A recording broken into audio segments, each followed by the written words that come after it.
I'm Chad Anderson of Filmmaker U, filling in for Gordon Burkell. At Filmmaker U, we create courses for film professionals to deepen and diversify their skill set. You can learn more on filmmakeru.com or follow us on Instagram at filmmaker_u. Every week, we interview a film professional, and this week, we are glad to be joined by editor Victoria Boydell, whose work includes assisting on 12 Monkeys and The Crying Game, and also being the editor of Operation Mincemeat, Ryland, and Goodbye Christopher Robin, and most recently, Saltburn. Welcome to the show, Victoria. I'm so glad that you're here. I'm so glad that you're willing to participate in this. I'd first like to ask about, your early start of how and more so even why you decided that getting into editing or going from assistant editing was the direction that you wanted to take in your life. What really motivated that choice? I think it was, well, to take it back a stage, when I was at film school, I managed to cut all the films that I made, but I also shot all the films I made. So when I left film school, I was slightly undecided as to whether to be a cinematographer or an editor.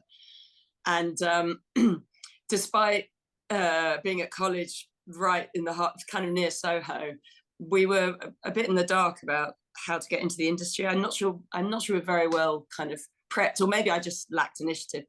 So I happened to get a phone call one day that was offering me a job as a trainee in the cutting rooms.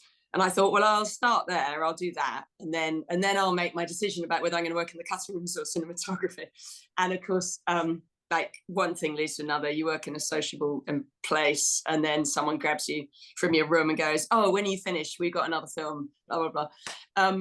And then I found assisting for a few years. Do you know what I think it was? Is we worked very long hours on 12 Monkeys, and I loved working on it. I loved working with Terry and the editor. I learned probably more on that film than any other film. I sat in the room with them, behind them, listening to Terry's Monty Python stories and hanging up trims and listening to the way Mick and Terry shaped the film. And I would file trims for them and just think, I've got the best job in the world. I'm literally sitting in this incredible space, listening to the two of them craft these scenes. But the downside, I suppose, was we worked very long hours, from about 8:30 to about 1 a.m. quite often. And quite often we would bust our guts to prepare a cut to send to LA to the myriad execs, and then find that they'd gone and played golf that weekend and they never bothered to watch it. And it happened all the time. And there's something in me, even though I was seen as a bit jumped up and a bit ambitious, that I didn't serve maybe the 10 or 15 years that most people would serve as an assistant then. I worked like 6 or 7 or 8. But I got to the point where I thought, if I'm going to work this hard, I want my work to be on screen in some way. Sure. And I also, because it felt quite soulless, it was sort of soul destroying, putting all that effort into making a corporate company lots of money. I also, as a sidebar, became a buddy for an AIDS charity in London, because I think I needed to give somewhere to someone where it counted in a different way than just being a dog's body. So as a sidebar, I became a buddy for 5 years, or longer, 10 years. And that was a turning point. That was the last film I ever assisted on. And I went off backpacking around India and Egypt for 2 months, and Nepal, and thought, I'm going to come back as an editor. And I came back and struggled as an editor. But it was really the desire. I got to the point where I thought, I'll cut hair. I don't care what I cut. Give me anything to cut. I just want to now be the editor because I want to make a difference. My friends and I would make little videos in our backyards, imitations of Indiana Jones and Star Wars. Eventually that need to tell stories became more of a technical interest and an interest in the art. To me, what's exciting is using cinema in its full potential, which is rhythm and sound design and music. Our job is to set up expectations and then deliver on them. I'm Brian Cates, and this is my course in film editing.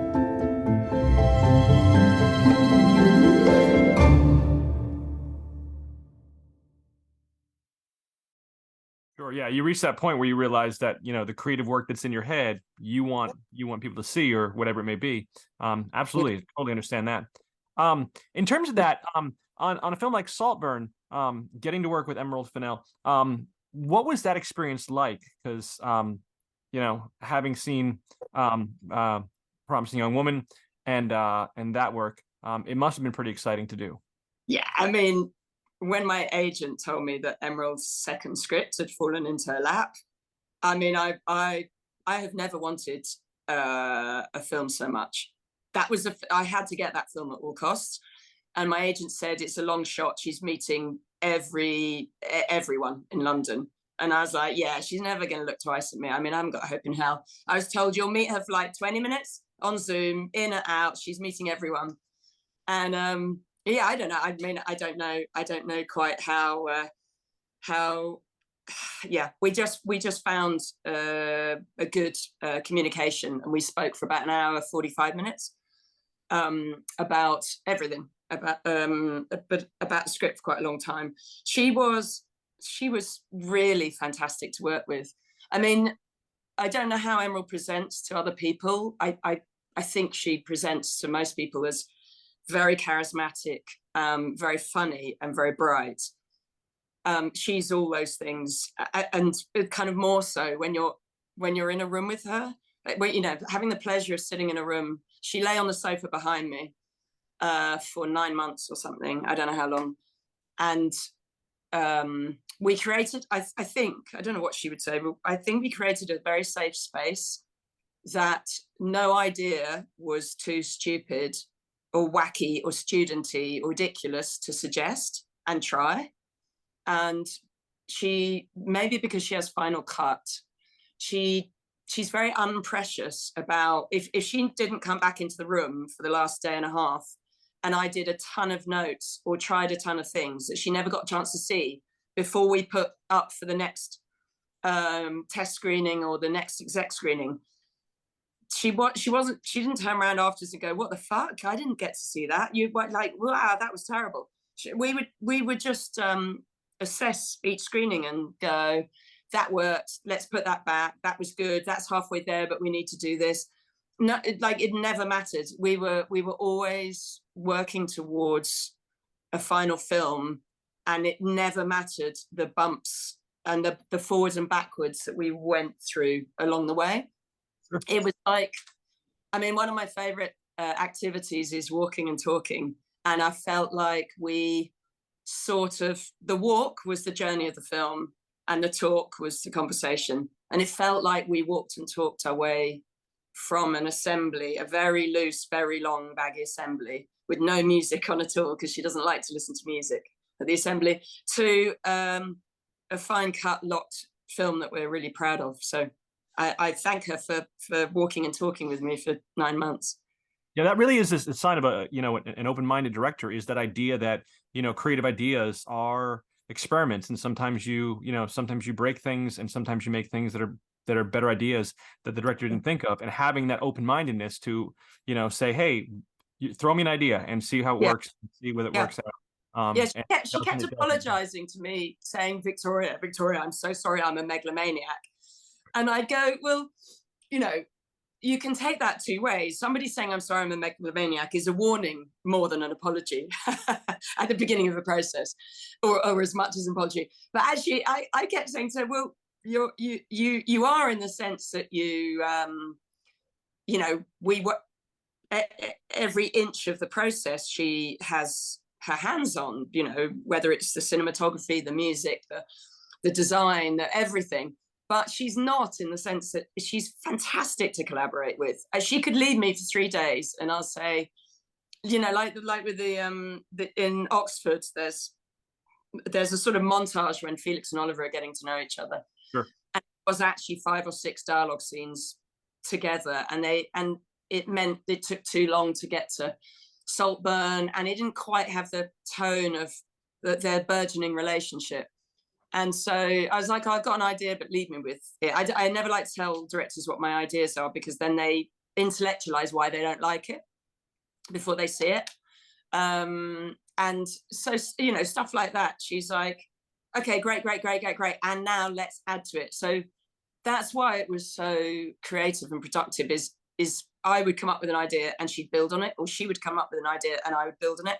And we would just go up and up and back and forth until we're happy. So I don't call it megalomania. I call it I understand. with a vision who likes collaborating.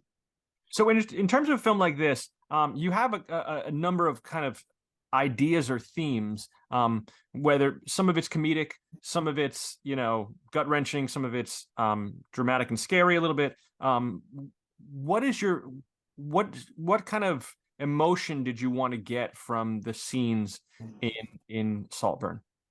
Like, what were you really looking for in terms of how to edit this to get? Was there a tone that you were going for? I think Saltburn from script onwards is quite tonally uneven. It's and deliberately so. I mean, I think as part of who Emerald is, that you're maybe drawn into a sort of thriller teaser at the beginning, then pulled through a sort of comedic sort of loser tone, and then when you get to Saltburn, we played a lot with the tone there. I think our initial cut maybe lent too hardly on pure kind of comedy, maybe, that you meet the family and they're hilarious. Sure.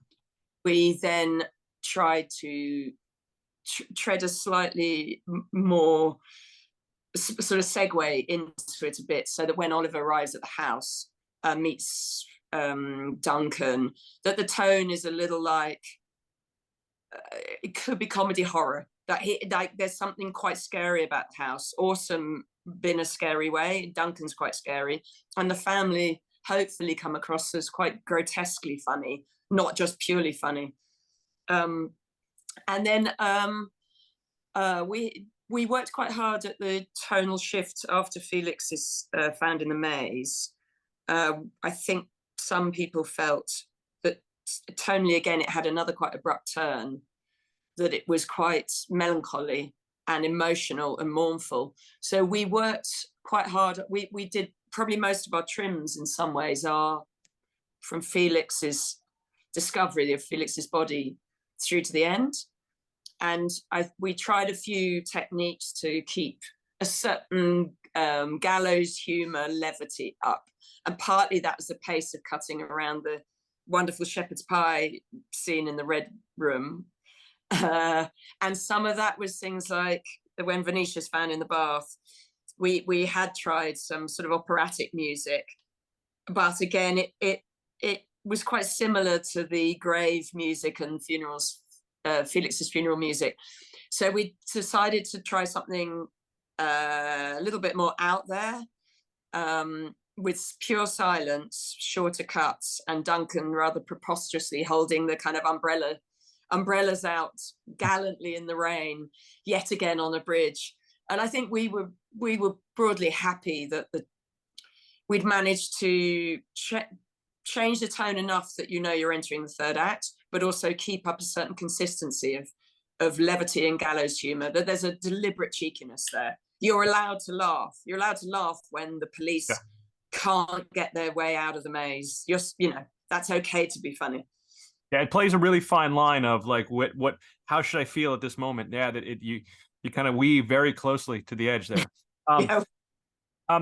So going back into your past, and for a film like this, coming from being an assistant editor, you work with assistant editors on as a feature editor now. You work with assistant editors. What kind of work do you trust your assistant editors to do, or how do you include them in the process? How do you use them as a part of the creative endeavor? So during the assembly, I usually only have one assistant during the assembly. The guy I've been working with on Saltburn and Rye Lane and a few films is wonderful. I mean, he's a fantastic collaborator called Rob. And generally during the assembly, he processes rushes, and then I have quite an exhausting way of assembling. So I tend to really examine all or as many possibilities as I can while I'm assembling a scene. So I might have 2 or 3 alternate openings, a couple of alternates for the joke in the middle or the turning point in the middle, and then a couple of alternate endings, partly because I don't know what the scene before and the scene after is going to be, and partly because it's just, you know, it's just the way my brain works, is my brain branches off into possibilities and I kind of have to explore them. And I find it works for me in the fine cut. The fine cut goes much smoother for me and much quicker if I have explored everything in the assembly. So then I normally get Rob to run in and watch my versions, but not straight after I cut them. So if I cut the scene on a Tuesday, I'll probably let it lie till the following Monday or something, so that I'm completely fresh to it. And then we sit together and we make notes. And then I normally do a recut, which is a hybrid of all my versions. And the same with the music. I spend hours. I probably spend almost 50% of my cutting time on temp music. And I might explore 3 different tracks on a sequence, partly because I want to know which soundtracks got more legs in terms of seeding it at the beginning of the film and then returning to it later and resolving it. And again, we collaborate on that. It doesn't mean I necessarily listen to what he says, but we have a conversation about it, why he thinks that, why I think this. And then when I'm done with a scene, so Rob occasionally assembles scenes just for his own pleasure. You know, he might assemble like 2 or 3 scenes, and then I'll give him notes so he can keep that as his scene that he's cut. And then sound, he works meticulously on sound. So by the time we show the director an assembled cut in the cinema, Rob's soundtrack is pretty bloody good. And often that's the soundtrack we screen to 400 people in LA for a test audience, is just his temp soundtrack. That's great. That's great. Yeah.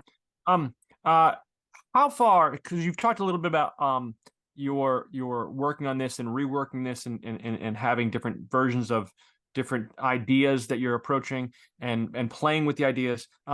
How far, for a film like Saltburn, how far do you feel like you deviated from the original script that was there? Like went into a different direction? Is it tight, rigid to what the script had on paper, or did you go and explore ideas that like change the nature of the film, do you think?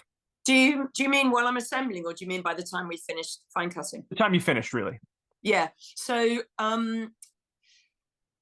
we stuck broadly to the script in terms of broad chronology, because the film starts, you know, on day 1 at Oxford and finishes, you know, 13, 14 years later. So there's a certain things have to happen where they happen.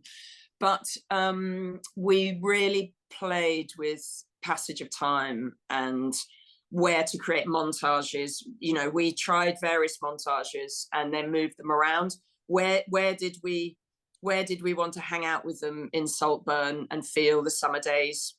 Like, for instance, when Farley's kicked out, it was originally written, I think, as the next day is Oliver's birthday and they drive to the countryside.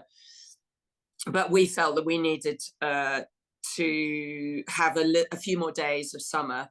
There were quite a few scenes. There were a couple of scenes that we aren't in the film, but I don't think Emerald likes people. She doesn't like to tell people what was written that isn't in the film. I think it's just her preference, so I won't go into those.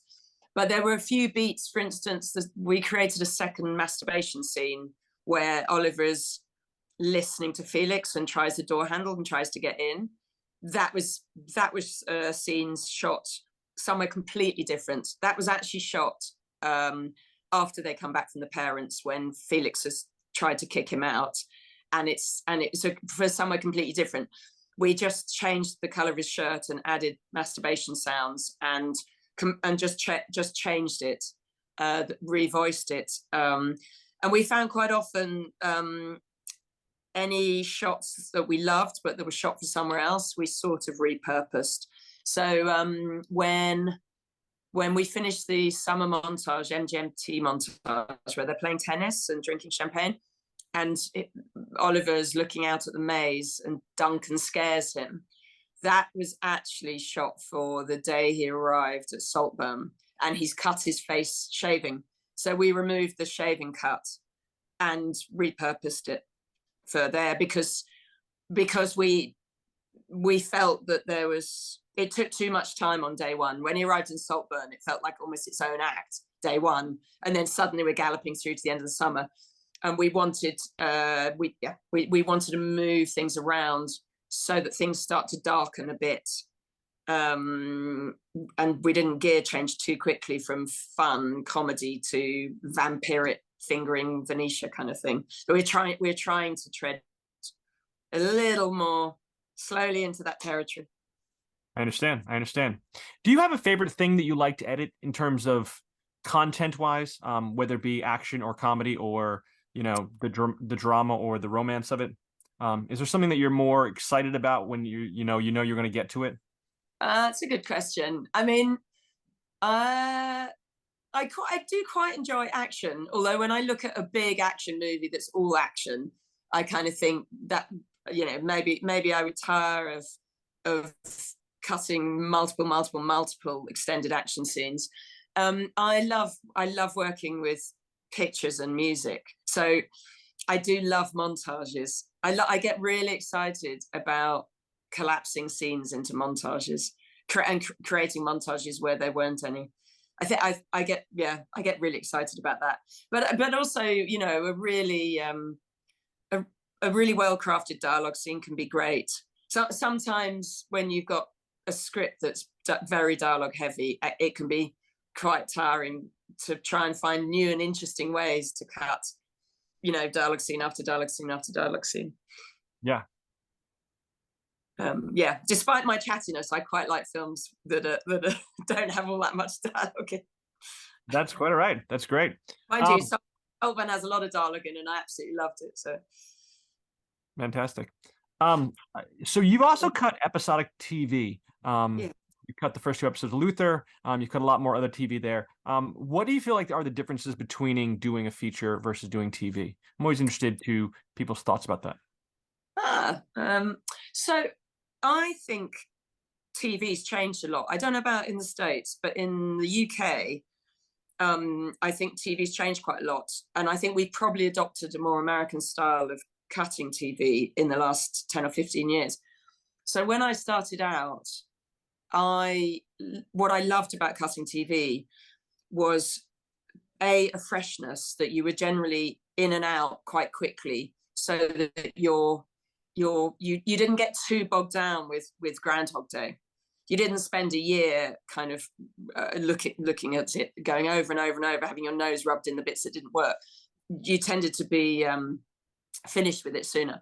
And the other thing I loved about TV back in the day is if you had 3.5 weeks to fine cut a piece of hour-long drama like Luther, the director and I would get like 2.5 to 3 weeks, and the producers and execs would get about half a week to 1 week of notes, as in they'd watch it 3 times, maybe 2 or 3 times.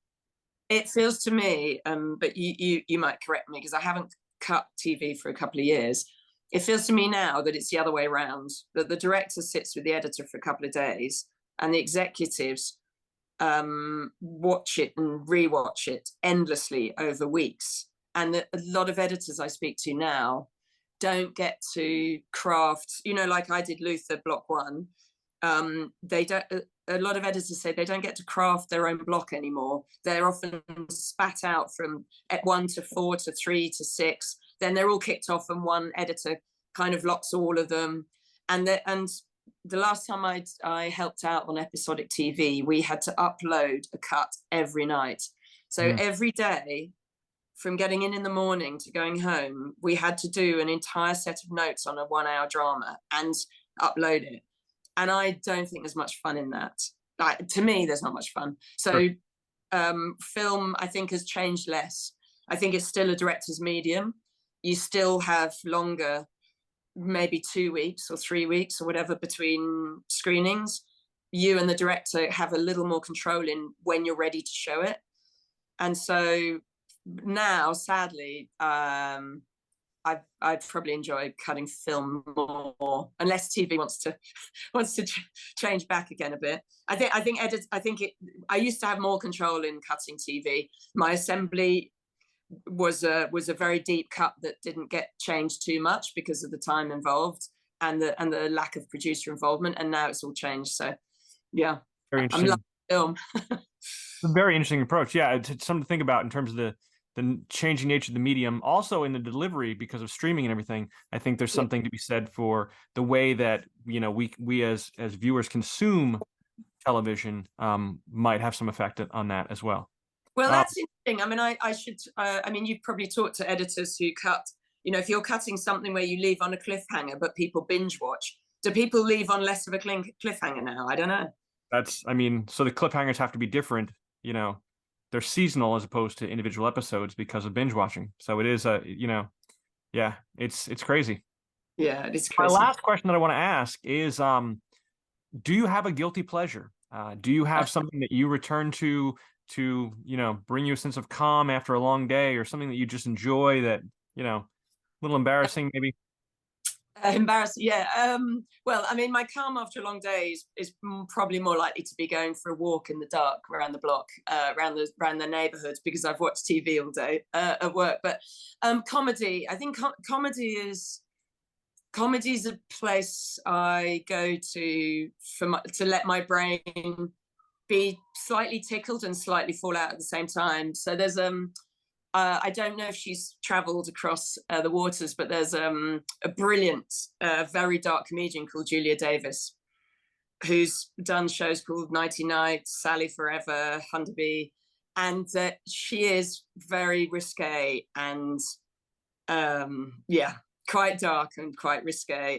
Also, I'm in the middle of rewatching Fleabag with my daughter, but I keep having to go, I'm not sure this is appropriate anymore.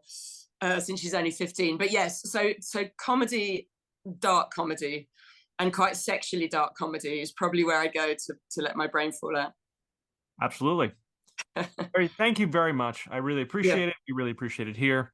That's going to be it for us this week. You can check us out at filmmakeru.com or follow us on Instagram at filmmaker_u. I'm Chad Anderson. Victoria, thank you much again. Thank you guys for watching.